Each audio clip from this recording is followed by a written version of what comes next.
Martinez, and I want to welcome you to my kitchen. Today we're making brazo gitano, a jelly roll sponge cake with a delicious cream cheese mousse. Then on to Chileanitos, sandwich cookies rolled in peanuts, coconut, and chocolate chips. Daisy Cooks is brought to you by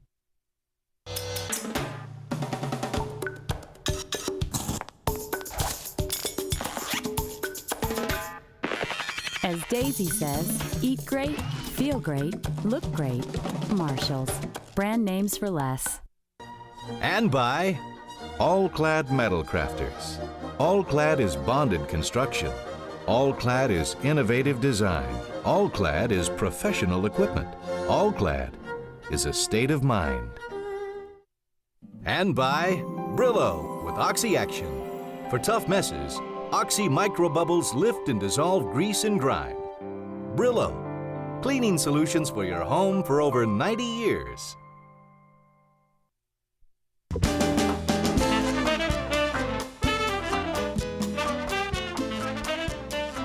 What would you say to a little something sweet? Today I'm going to be making brazo gitano, which literally translated means gypsy arm. And I don't know how the name evolved or who the poor gypsy was who lost the arm, but somehow or another, this cake shows up all over Latin America. You'll never walk into a Latin American bakery where you won't find brazo gitano in some guise or form. It's so easy. Even if you don't bake, you're going to be able to make this cake. I've already oiled with oil spray parchment paper, not wax paper. It looks like onion skin. And then I have some flour and baking powder and a pinch of salt. And I'm going to sift those ingredients together right into my bowl. Then I have some eggs here, and I'm going to beat them until they're nice and foamy. Okay, here goes. Let's start these. And I'm going to add the sugar gradually.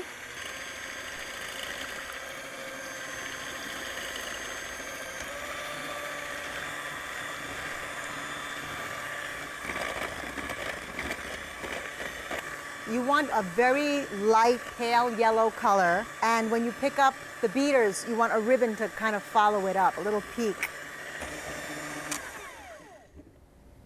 See that?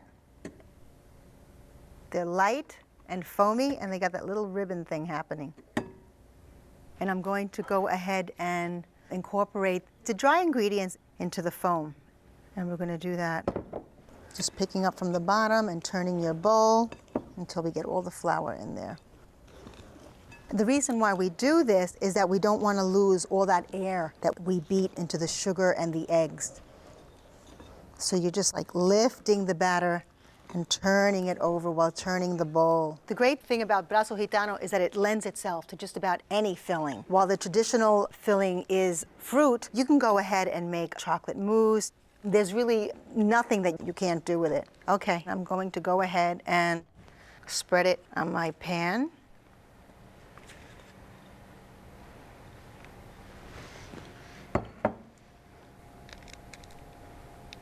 Want to run it right into the corners.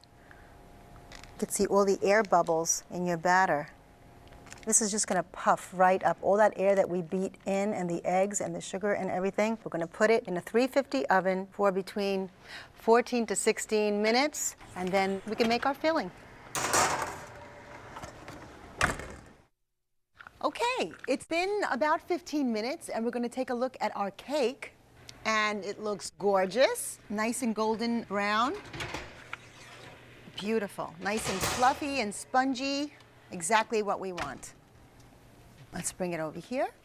And that's pretty much as much color as we want on this. When you press it lightly, it should just spring back, just bounce back. It's nice and dry. It's exactly what we want. I'm going to go ahead and make the filling. I have 2 cups of heavy cream, confectioner's sugar, 3 tablespoons, and a teaspoon of vanilla, and away we go. This is usually my daughter Angela's job in the kitchen. She's 9 years old, and she's always eager to help, but I think it's the special thing about beating heavy cream with sugar is that she gets to lick the beaters after it's all done. When you whip cream, it's a good idea to have everything well chilled. Your cream, your bowl. I even sometimes put my beaters in the freezer so that they're nice and cold. And I'm getting some nice peaks in my bowl now. Beautiful, great. Okay. I'll save these for Angela later. Now I have 1 cup of whipped cream cheese at room temperature, and I'm just gonna fold this in. And I love the way that this tastes because you have the sweetness of the whipped cream and the sugar and the softness of the vanilla, and then the cream cheese gives it a little tang that just so good. This is pretty much what I want. I want it to be nice and fluffy and light. Now I'm going to take a canister of confectioner's sugar, and I'm going to spray some on my towel here. And the reason that I'm doing this is that I'm going to invert the sponge onto the towel, and this will help to keep it from sticking. And it'll make it taste good too. Just gonna loosen it a little bit around the end with my spatula. Okay. And just pull it. Voila. The parchment paper that we oiled, we just peel right off. Just, be a little patient with it. It'll work right off. This end is the part that you fill, so if there's a couple of little holes, it forgives a lot of sins. We'll just take the paper off. Okay, and I picked up a jar of guava jelly in my supermarket, and I'm just going to kind of like break it up a little bit on top because I'm going to want to spread it, and I want it to be nice and loose. Okay, I'm just going to pour some of this on, and then I'm just going to go ahead and spread it. You want to leave a little border around the entire edge of your cake so that when you roll it, the whole thing is not falling out. So a nice little border all around. I'm doing it with guava because it's one of our classic flavor combinations, the guava and the cheese. If guava is not, is not your favorite taste, this lends itself very easily to strawberries, raspberries, blueberries, grape, and about 1 jar of jelly is pretty much what you need for a cake this size. And now our cheese. Brazo Gitano is prevalent all over Latin America. A cake like this is made for special dinners or festive occasions for somebody's party, and they're really quite good. I had a friend of mine come over one day and we made one in the kitchen, and I said, he was having guests for dinner, and I said, why don't you take the brazo? Because it's not difficult for me to set up another one. Well, he took it, and I was a little worried because he had to manage it on the subway. Which is not the easiest thing to do, this big sheet pan. And somebody actually came up to him and offered to buy the brazo. So it was like, hey, you selling that? No, this is dessert for my dinner. Okay, we're gonna roll it up using the towel that we powdered and sugared. We'll just ease it right into a little roll.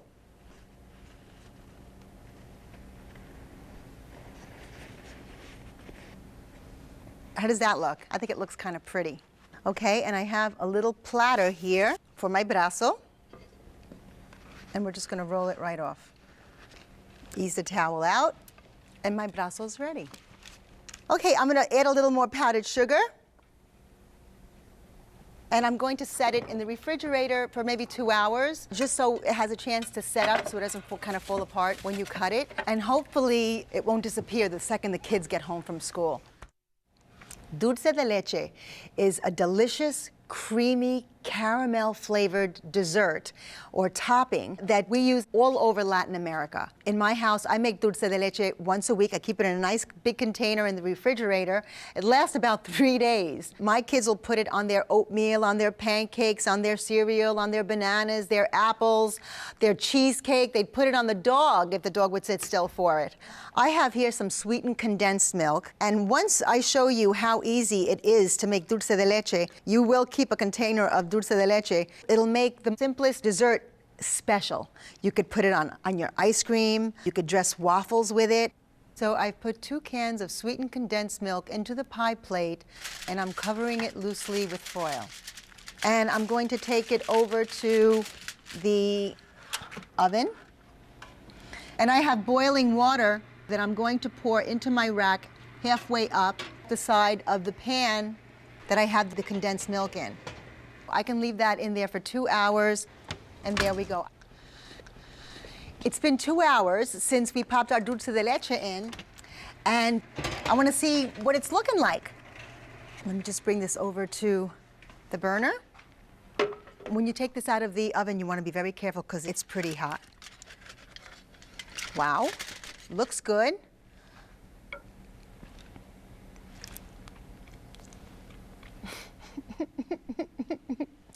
This is so good. It feels like satin on your tongue. Do you guys like toffee? It's that kind of caramelly toffee flavor, but it's creamy and delicious. I think my kids are onto something. I'm gonna let it cool, and I'm gonna set over here to make some cookies that are called Chilenitos, little Chileans. And they're very easy to make and delicious on their own. With the dulce de leche, it's just over the top. I have here equal amounts, 1 1/4 cups of flour and cornstarch. You heard me correctly, cornstarch. This is going to lend a real lightness to these cookies. And I'm going to use 1/4 of a teaspoon of baking powder to give it a little more lightness. And just mix it in. Using cornstarch in baking, I had never known that I could do that before, and I visited a Colombian bakery, and they had these little rolls called almobanas. And I mean, it was like a nice size roll, it was about this big. You'd put this in your mouth and it just like melted. I was like, wow, what is that? I asked the owner of the bakery, do you make these? And he makes his own almobanas. I have 2 sticks of butter that I'm going to just cut into pieces. And so he said to me, the secret is he used not only cornstarch, but tapioca starch. And he says that's what makes the bread so light. It's unbelievably, kind of just like, I had never experienced that before. And I have a cup of sugar, and I'm gonna go ahead and beat that until it's nice and fluffy. You start off low, or else you have sugar and butter flying everywhere. And then you can pick it up. Then to the sugar and butter, I'm going to add an egg and 1 yolk. And we're gonna beat that until it's nice and fluffy.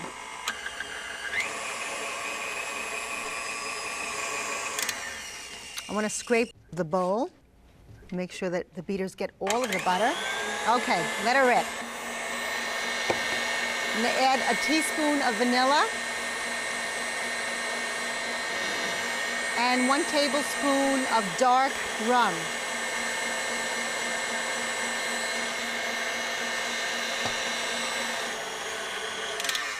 Okay, I want to take a look at this, and it looks nice and fluffy, and I'm going to change from a whisk to a paddle because I'm going to add the dry ingredients now.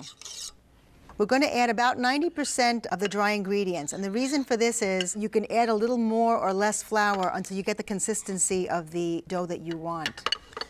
There we go. I'd say that's 90%. And here we go. You want the dough not to be tacky. When you press it, you want it to remain, not to stick to your fingers. This is what I'm looking for. You see how it doesn't stretch like it did before? It's spongy. It feels satiny. It's not tacky at all. If I press it, you get a finger imprint, but it doesn't come off on my finger. And then I have a little lemon rind to perk the whole thing up. I'm just going to go ahead and zest it right over the bowl. That's going to be great. Set this over here and just give it 1 little turn. When I make dough like this at home, I always have to make a little extra for Angela, and then she goes off and does her own little thing. She'll get cookie cutters, and she'll put sprinkles on them, and fabulous. How pretty is this? I just love this dough. I'm gonna get some plastic wrap. We're gonna wrap the dough up, and in 15 minutes, we'll roll some dough. I think our dough's ready. Look how pretty this is. It's a little stiff though. We'll want to ease it up a little bit before we start rolling it out. When my kids hear that going on in the kitchen, they disappear. It's amazing. When you put dough in the refrigerator, it tightens up and gets cold. So instead of rolling it, if you smack it a couple of times, it kind of eases the whole thing. I'm gonna flour my counter a little bit. And it's really funny because even my little dog would hide. You know, it's like she was taking no chances. Let's see, the kids are gone, there's only me left. No, that's not gonna happen. I wanna give it a minute because I don't want it to crack. And so you put your weight down on the dough and you turn it around. You put your weight down as far as your knuckles will go, and you just keep doing that and you'll ease the dough into pliancy. Okay. Let's start rolling. I want to keep it dry. You know, I don't want the dough getting on the rolling pin and then tearing up the dough.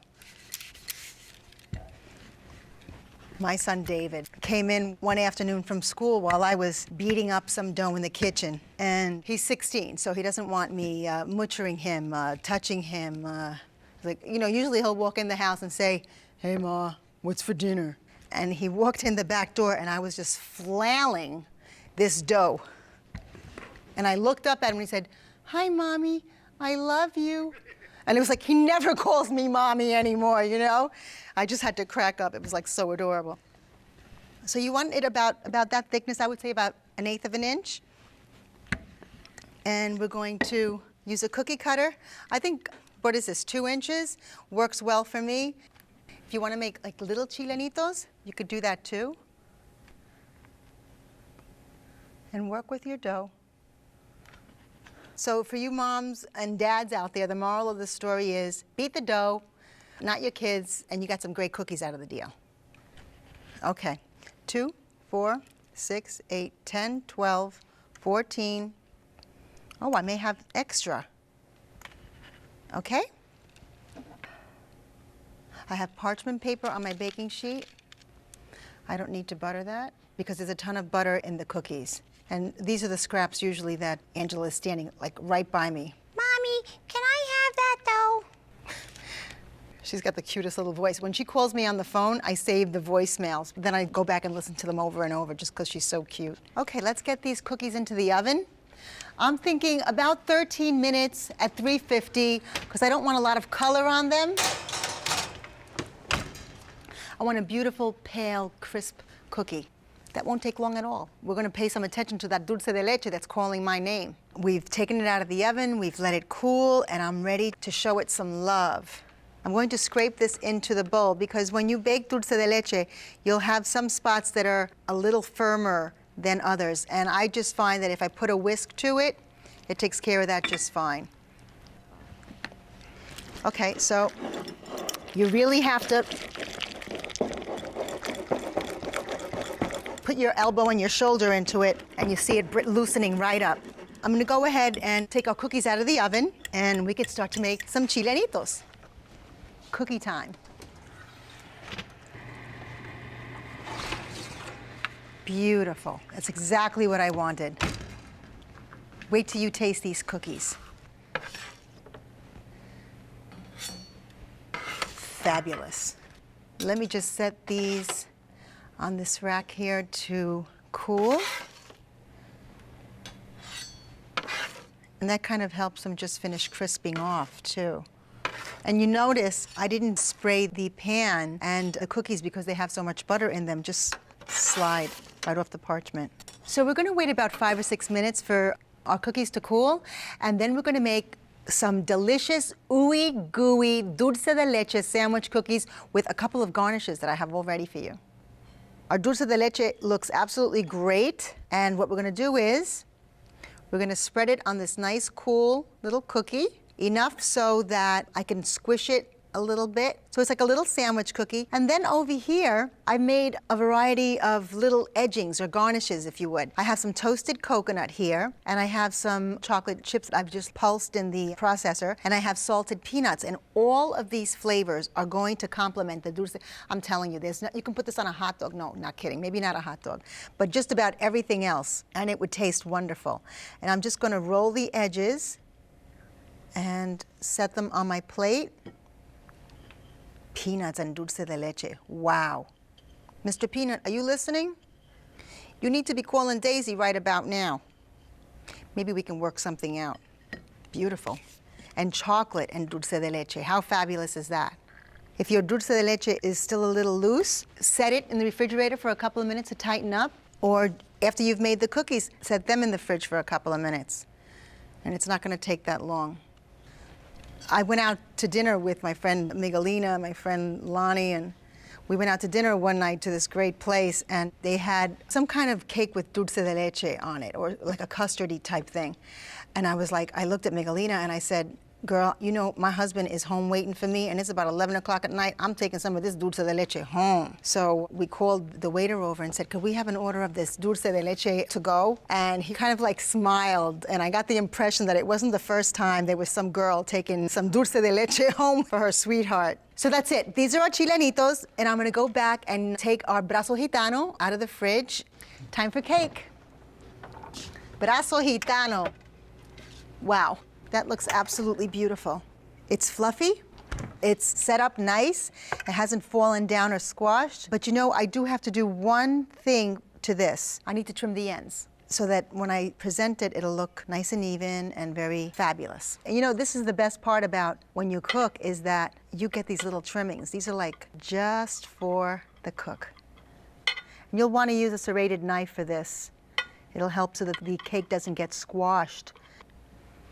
You see the cream and the cheese have held up, and there's guava marbled through that. This is going to be great. I am going to serve it with a little mango, which is also one of my favorite fruits. My grandmother, who we would visit in Puerto Rico at least once a year, had this mango tree in her yard that had mangoes the size of footballs. They were huge, and often they would fall from the tree onto the roof of the house. And of course, my grandmother never blinked, but we would all jump sky high because we thought that something had landed on the roof. And she would say, well, in fact, it did. It's one of the mangos. Now go up, climb up, and get it.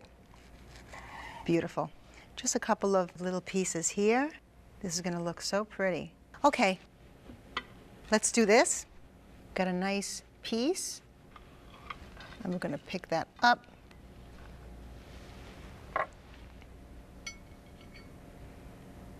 And a little sprig of mint. It's like a jaunty little hat. And tuck that in under there. A little more sugar. This looks absolutely amazing. I'm gonna set that over here, and I'm gonna pull out my little cook's trimmings, and I'm gonna have this, and you can have that. What do you say? I'm gonna get some guava in here. And pardon my fingers, but I'm in my house. Whoever came up with the guava cheese thing had something going on. The combination is absolutely amazing. So, aside from this fabulous cake that we've made, we've got these gorgeous little chilenitos, these little sandwich cookies, and they're just so good, they're obscene. And there's no way that you're gonna tear me away from this cake, so I'll leave you to taste those cookies.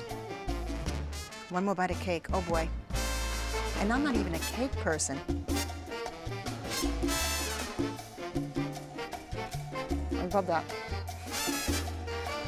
I gotta wash it down with some coffee. I'm good to go. Buen provecho. Daisy Cooks, Latin flavors that will rock your world, is the full-color hardcover companion cookbook to this series. To order, call 800-336-1917. Daisy's top 10 basics and over 200 of her detailed recipes are included in this 320-page book. The price is $29.95.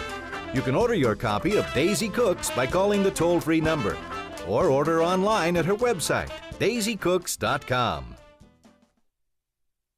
Hola, it's Daisy. Hey, I'd love to hear from you. You can reach me at daisycooks.com. Tell me what you think. Sign up for my newsletter and get recipes and tips in English and Spanish. It's all at daisycooks.com. Daisy Cooks is brought to you by